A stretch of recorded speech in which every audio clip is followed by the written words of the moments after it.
I believe, you tell me if I'm way off here, we're beginning to see the beginning of a super league in college football. Seems that way. I think we're seeing it. One league, or you think it's 4 leagues? Here's the way I'm seeing it. Most people think it's 4 leagues. I think I don't know how we're going to get there, but everybody watching Oklahoma and Texas do what they did. Everybody else in every other conference is going to have to band together to make sure nobody else peels off to join them. And they're going to have to band together. And at some point, when you got maybe 2 or 3 or 4 super leagues, it'll just make sense to do the whole damn thing, Yeah. And I think it's inevitable, Kirk, right now. I think we're all left to speculate right now because we're kind of in a tsunami with college football. It's just the SEC has been a behemoth, and now they bring in the 2 brands of OU and Texas. And it's like, where did that come? We're just trying to get our arms around name, image, and likeness and transfer portal, and now we got Texas and OU joining the SEC. Man, what happened there? And you're left with the Big 12 with some really good brands, like Oklahoma State and TCU, West Virginia, Iowa State is a top 10 team right now. It's a job Matt Campbell's doing. So I don't know. Part of me is excited about what the SEC has going, but the other part of me is like, where are we headed? What's happened? What's the Big 10 going to do? What's the Pac-12 going to do? What's left of the Big 12? And so I feel the same way. That my biggest concern with this whole thing is we don't have a Roger Goodell in college football. No. We have 5. Well, I know. I'm just saying we don't have a commissioner. We don't have a one voice, whether you like him or you don't. You don't like his statement, what he's going to do, or his ruling. Here's the voice, Roger Goodell. Boom, there's the ruling. Here we have Greg Sankey. He's looking after his constituents, right? His players, his coaches, his ADs, his presidents, his fans. He doesn't care what's going on the West Coast. West Coast didn't care what's going on in the Big Ten. Big Ten doesn't care about the Big 12 or the SEC. So they're all worried about their own world. Well, how are we collectively, as a sport, going to move the ball down the field when we got 5 different agendas working in different places?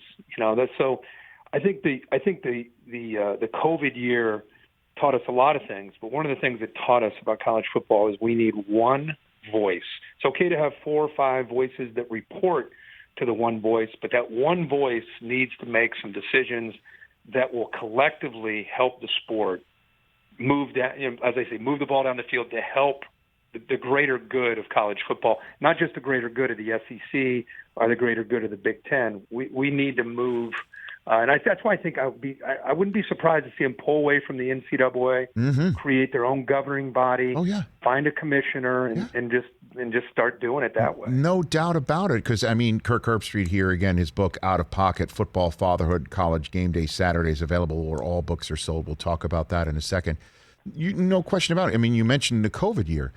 COVID, as we know, has ravaged budgets across college sports and athletics. And for ends to continue to be met, certainly with Title IX requirements as well, you got to look for money. And everybody is going to make this sort of decision. Oklahoma, Texas, Gold Rush is going to be on here. And I'm my eyes are peeled right now, Kirk. And again, you tell me if I'm off or you think, this is something that I'm on, that I don't know if I'm reinventing the wheel here, but my eyes on Clemson and Ohio State and the athletic directors there and the school presidents there. If Ohio State decided to say, you know what, we're going to join the SEC right now, and Clemson did the same thing right now, poof, honestly, and it would be remarkable if Michigan and Ohio State didn't, converse on this subject together. If Michigan does decide to do something like this. Like that's where this thing kind of goes, as far as I'm concerned. Because I've never really thought about everybody just kind of going into, as you're saying, one big league. I've kind of looked at it as I see us having potentially 4 of these super conferences, and they kind of go away and leave and just, like I said, create their own world. But I've never, until you said that, I've never really heard that perspective or that idea. Maybe I could be off. I'm holding on to hope that there's something really fun about college football that, the Midwest, the Big Ten region and the SEC and the Pac-12 and everybody kinds of pride themselves on on being strong. It's just like the NFL. Like, different divisions like to think that they play the best version of football, and there's some pride within the NFC and AFC. And I think with college football, the roots go even deeper. And to take away that, we're taking away tradition, we're taking away rivalries, and that to me it's a little bit of a slippery slope. But I'm trying my best to as a traditionalist, I'm trying my best to keep an open mind to all these things that are happening, but it's a little bit scary.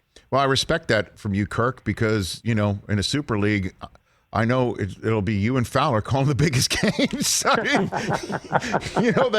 These pieces of filet mignon will be placed on your plate to serve to the rest of America. So I respect your approach on that, because honestly, I just think that this is the way it's all going to go. And how would you say the NIL first blush has hit, and coaches that you've spoken to, are they open to it? Do they view this as potentially, locker room splitting, that somebody's going to make $1 million and the other kids who are, 90 to 120 that make up special teams and things like that aren't privy to it? Like, what do you think? I think they're concerned. I think time will tell. I would not be surprised to see some of these companies are doing an entire roster where everybody gets $1,000, or everybody gets, whatever it might be. And then at least everybody gets something. And then, if you have a quarterback or you have whoever the star player in your team is, gets, some of these crazy deals, that maybe is a little bit easier to accept versus people having nothing. So I think it's a little bit of a wait and see approach. There's a little bit of people overreacting to it. I was just on an ESPN call and a seminar, and they said, I think there have been over 1,300 deals, 53% of which are outside of college football and outside of men's basketball, which I found interesting. And the average deal is $923.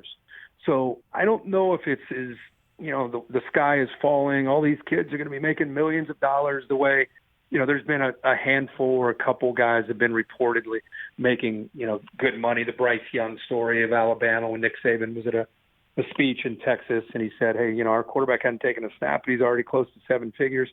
That doesn't accidentally come out, from Nick Saban. But I don't know. I'm still kind of 6 weeks in, just kind of watching. I think a lot of this stuff is social media driven. TikTok and Instagram and Twitter and things like that, based on how many followers you have, will dictate, how much money you get paid per tweet. So it's not like you're going down to Bubba's to go get a new car every week and things the way it's being portrayed. At least at this point, it hasn't been that way after 6 weeks. Hey, you watched all the way to the end. Thanks for that. Watch more right here.